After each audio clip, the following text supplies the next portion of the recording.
ആർക്കാ സീരിയസ്? സീരിയസോ? ആർക്ക്? എന്താടോ ഇത്?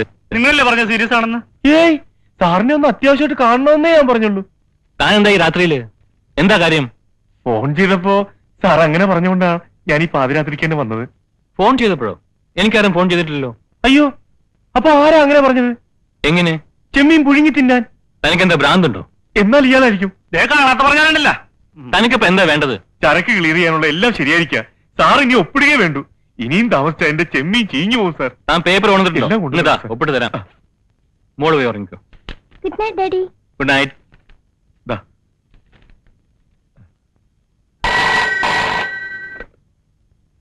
ഹലോ ഹലോ, ഉർവശി തീരേഷ്, മത്തായി ചേട്ടനുണ്ടോ അവിടെ?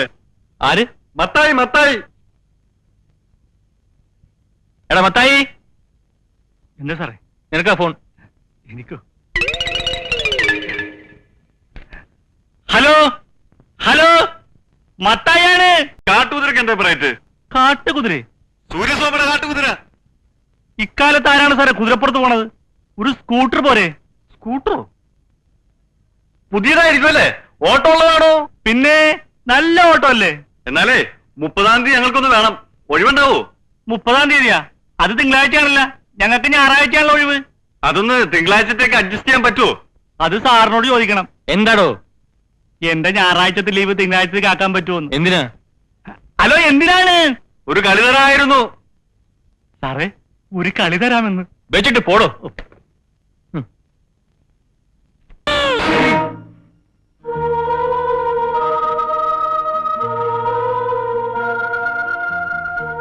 സാറേ, സാറ് ആഹാരമൊന്നും കഴിക്കില്ലല്ലോ? ഒന്നും വേണ്ട, നീ പോയിക്കോ.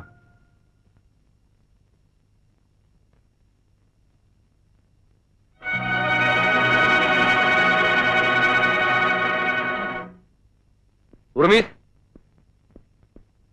മിസ്റ്റർ ഉർമീസ്,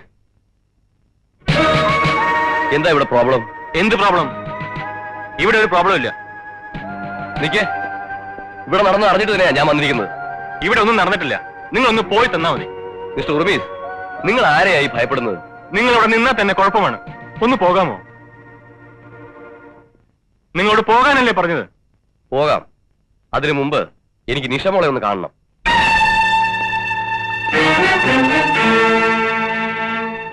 എന്താ? അവൾ ഇവിടെ ഇല്ല. എവിടെ പോയി? അവൾ ആന്റിയുടെ വീട്ടിൽ പോയിരിക്കാം. എപ്പോ?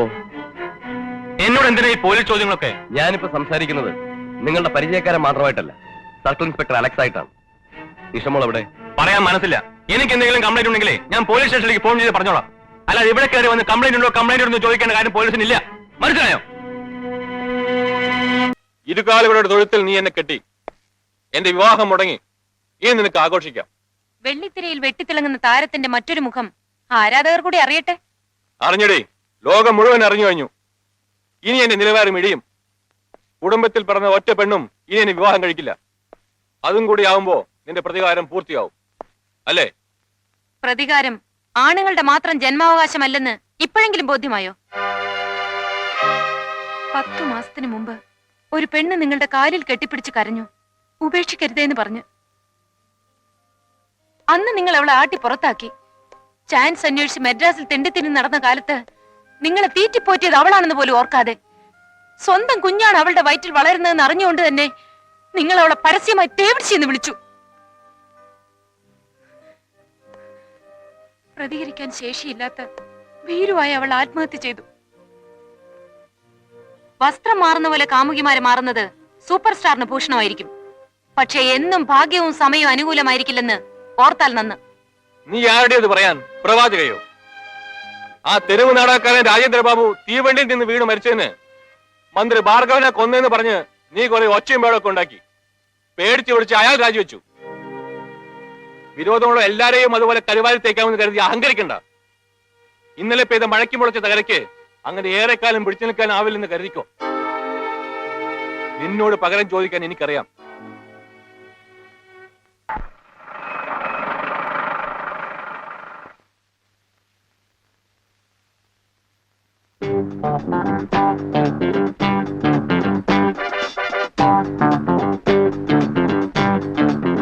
നമസ്കാരം. നമസ്കാരം. ഇങ്ങ് വന്നേ. ഇയാളല്ലേ ആ ചത്തവണ്ണിന്റെ പടത്തിന്റെ ഡയറക്ടർ? അതെ. ഇതാ പടം തന്നെ? അല്ല, ഇത് വേറെ പടമാണ്. ആ പോ. നിങ്ങളല്ലേ മിസ്റ്റർ വിശ്വം? അതെ. താനിങ് വന്നേ. ഇവനൊക്കെ എവിടെ നടാ? നമ്മൾ തമ്മിൽ സ്നേഹിതന്മാരാണെന്ന് മറ്റുള്ളവർ കരുതട്ടെ, അതല്ലേ അതിന്റെ ഭംഗി. സിനിമയിലെ ഹീറോ അല്ലേ താൻ, പിന്നെങ്ങനാണോ ജീവിതത്തിൽ വില്ലനായത്? പുരാണ പടത്തിലെ ശ്രീകൃഷ്ണന്റെ മുഖമാണല്ലോടോ തനിക്ക്. ഈ മുഖവും വെച്ചോണ്ട് തനിക്ക് എങ്ങനെയാണോ ആ പെണ്ണിനെ കൊല്ലാൻ തോന്നിയത്? ഒരു കല്യാണം മുടക്കിയതിന് ഇത്രയും കടുത്ത ശിക്ഷയോ? നിങ്ങൾ എന്ത് അസംബന്ധമാണ് ഈ പറയുന്നത്? സൂപ്പർ സ്റ്റാറിന്റെ അഭിനയമൊക്കെ അങ്ങ് വെള്ളിത്തിരയിൽ മതി, എന്നോട് വേണ്ട. മനുഷ്യൻ നുണ പറഞ്ഞെന്നിരിക്കും, പക്ഷേ മൃഗങ്ങൾ നുണ പറയില്ല. പോലീസ് ഡോഗ് ഡോളി ഹോട്ടൽ പ്രസിഡന്റിൽ അശ്വതി മരിച്ചു കിടന്ന മുറിയിൽ നിന്നും ഇറങ്ങി ഓടിയ ഓട്ടം ഹോട്ടൽ സീലാൻഡിൽ റൂം നമ്പർ 33 മുന്നിൽ ചെന്നാണ് നിർത്തിയത്. മനസ്സിലായോ തനിക്ക്? റൂം നമ്പർ 33 ഹോട്ടൽ സീലാൻഡിൽ സാറിന്റെ സ്പെഷ്യൽ റൂമാണത്. മോട്ടീവ് വ്യക്തമാണ്, ആളെയും പിടികിട്ടി. ഇനി എങ്ങനെയാണ് സാർ ഈ ഓപ്പറേഷൻ നടത്തിയത് എന്ന് കൂടി പറഞ്ഞു തന്നാൽ എന്റെ ജോലിയുടെ ഭാരം കുറയും.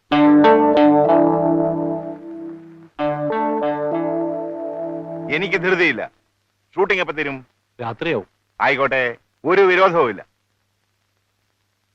ആ പേപ്പർ ഉണ്ടോ കയ്യിൽ? ആ മതി മതി മതി മതി.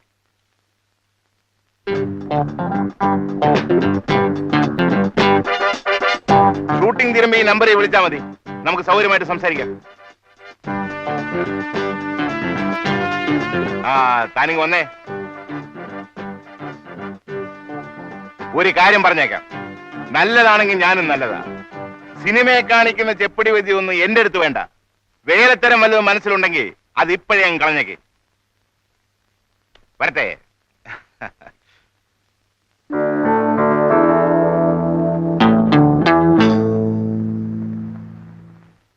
Ramavarma here. Good morning sir. ഏയ് നത്തിങ്. ഒരു പവർ ഫെയിലിയർ. ഫ്യൂസ് മാറ്റിട്ടാ മതി. I can manage. ഓർഗനൈസ്ഡ് ഒന്നുമല്ല, ഒരു ഇമോഷണൽ കമോഷൻ. എനിക്കിതൊരു നല്ല അവസരമായിട്ടാണ് തോന്നുന്നത്. ഒരു ഫിൽട്രേഷൻ ആവശ്യമാണ്. കുറെ കരടുകളുണ്ട് നമ്മുടെ പത്രത്തിൽ, എടുത്തു കളയണം. അച്ഛൻ അനിയൻ കുട്ടനെ കയറൂരി വിട്ടിരിക്കാണോ? കയറൂരി വിടാൻ അവൻ നാൽക്കാലിയൊന്നും അല്ലല്ലോ. എന്താ സംഗതി? എന്റെ നാട് കോളം നമ്മുടെ പത്രത്തിൽ വേണോ വേണ്ടെന്ന് ആലോചിക്കണം. ആലോചിച്ചിട്ടാണല്ലോ അങ്ങനെ ഒരു പങ്കി തുടങ്ങിയത്. അവനത് ഭംഗിയായി കൈകാര്യം ചെയ്യുന്നുണ്ട്. എന്ത് ഭംഗിയെന്ന് അച്ഛൻ പറയുന്നത്? ഇപ്പോൾ എന്റെ ഹെൽത്ത് മിനിസ്റ്റർ വിളിച്ചിരുന്നു. ആശുപത്രിയുടെ മുമ്പിൽ പൊടിയും പന്തലൊക്കെ ആയി ഒരു നേഴ്സിനെ സസ്പെൻഡ് ചെയ്തു. അനീതിയുള്ളിടത്ത് കലാപം ഉണ്ടാവണം, അല്ലെങ്കിൽ അവിടെ കത്തിച്ചാമ്പലാവണം. അതിനുള്ള തീ അവന്റെ അക്ഷരങ്ങൾക്കുണ്ട്. സത്യം വദ ധർമ്മം ചര. അവൻ അതാ ചെയ്യുന്നത്. അതിന്റെ പൊരുൾ നിനക്ക് മനസ്സിലാവില്ല. നീ നിൽക്കുന്നത് ഇവിടെയാണെങ്കിലും ശ്വസിക്കുന്നത് അമേരിക്കൻ വായുവാ. നീ നിന്റെ കാര്യം നോക്കിയാൽ മതി, അവൻ അവന്റെ കാര്യം നോക്കിയോളും കേട്ടോ. भारत माता की जय, शंकर जी की जय, पनिकर जी की जय, भारत माता की जय।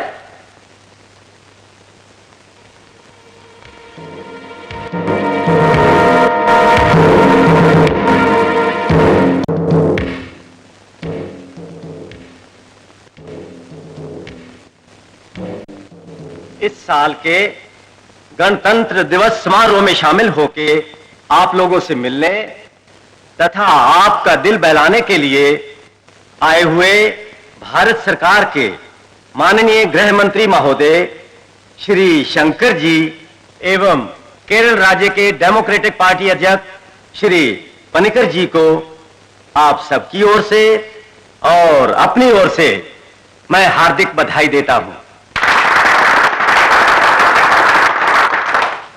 मिठाइयां बांटने के बाद माननीय मंत्री महोदय आज के दिन आप लोगों में से 5 जनों को कैद से आजाद कर देंगे। Please come.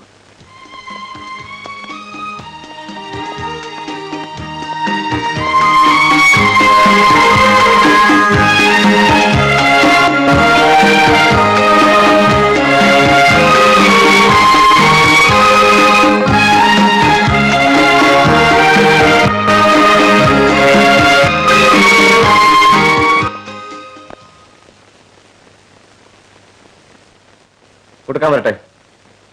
വലത് കൈ നീട്ടു. വലത് കൈ നീട്ടാൻ.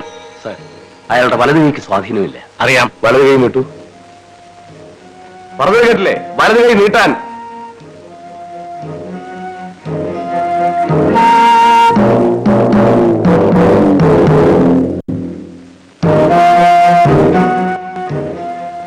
എത്ര കാർട്ടൂണുകൾ വരച്ച കൈയാണ്, എത്ര ലേഖനങ്ങൾ എഴുതിയ കൈയാണ്. തൂലിക പടവാളൊക്കെ ആ കൈ തന്നെ നീട്ടു. വലത് കൈ നീട്ടണം.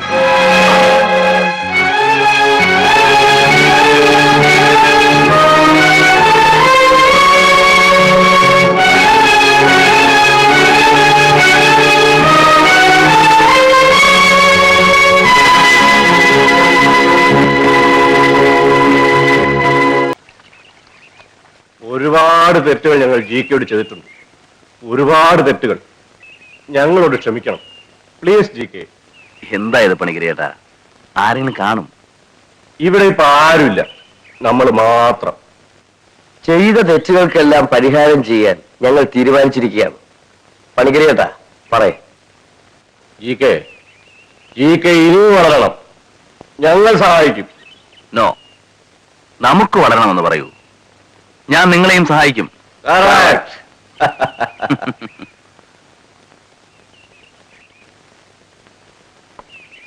ജികെയോട് മാത്രമായിട്ടൊരു രഹസ്യം.